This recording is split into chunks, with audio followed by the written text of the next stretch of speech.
Hi, welcome to Go Green Gossip. I'm your host, Jacqueline, and today we have a very special guest, Dr. Arthur Kopelman.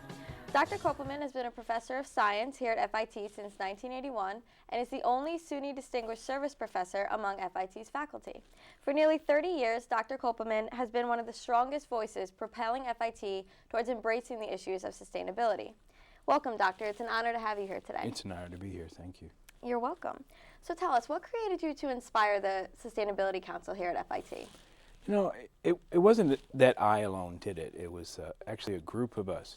Back, 2008, there were a couple of us, I and Georgia Kaliva, sent an email out to the entire community asking if anyone was interested in sustainability issues, and we got a tremendous response. And from that, we went to ultimately we formed this unofficial group called the Sustainability Group at FIT, and that led to all kinds of interactions. And then in 2009, three of us wrote a letter to President Brown. It was Robert Vassilotti and Grażyna Pilatowicz and I, and signed by well over 100 faculty, staff, and administrators, asking to infuse sustainability into everything that we did. And we met with Dr. Brown, Grażyna and Robert and I, and it was in that meeting that we suggested the development of Sustainability Council, and that's how it started. So it was three of us, four of us, and then ultimately well over 100 of us. Wow, that's great. Yeah. So what role does the Sustainability Council play on campus today? Well, the role is to, there are many roles. One is to sort of provide some insight to the president about sustainability issues, also to hear from other folks on campus. And today the Sustainability Council is responsible for the annual Sustainable Business and Design Conference, and has done that for the past, I guess, since 2009, and also responsible for sustainability grants. There are 3 grants a year given out to $5,000 each for projects related to sustainability through a grants application process. And what else?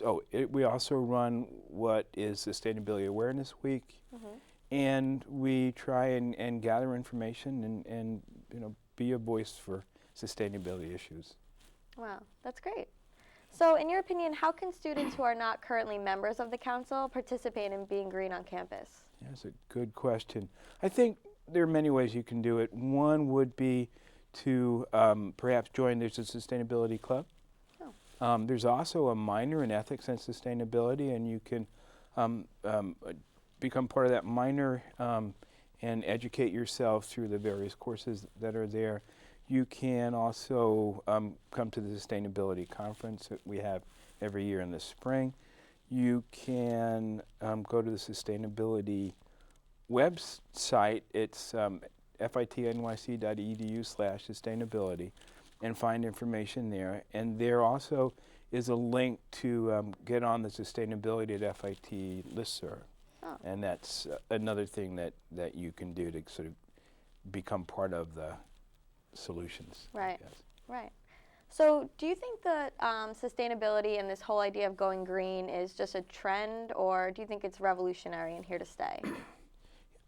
I think it's both. I think for some people it's a trend. For some people it's lip service, but I think for most, and for here at FIT, it represents a revolutionary change in how we do things. And it's, as revolutionary, meaning no more business as usual. And it takes a while to sort of get that mindset. And there are some who have it and some who need prodding, but I think it's a critically important revolutionary new model. Absolutely, I agree. So what can you tell us about the Rooftop Die Garden that's at FIT's campus? The Rooftop Die Garden's been around for a few years. It was established as part of a Clinton Global University initiative that was supported by a grant from the Sustainability Council, and it's a garden sort of to test the feasibility of growing plants on the garden that can be used to make non-toxic sustainable dyes. And it's been now a few years, and they do tests. They collect the plant matter and are doing tests on making those dyes. And it's so far been a really interesting program. Yeah, that sounds really interesting. And it's nice to be up there with the monarch butterflies and the bees that come down and visit, so it's cool. Yeah, I'm sure. So what's the last thing that you would like the FIT community to take away from this interview?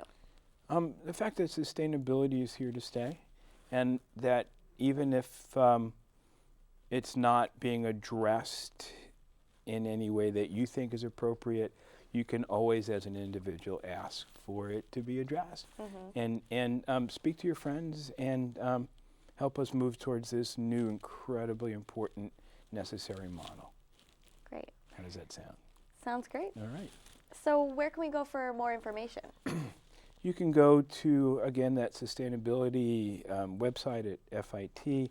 There are some other organizations that might have some really good information, and that would be the World Watch Institute, and their website is worldwatch.org.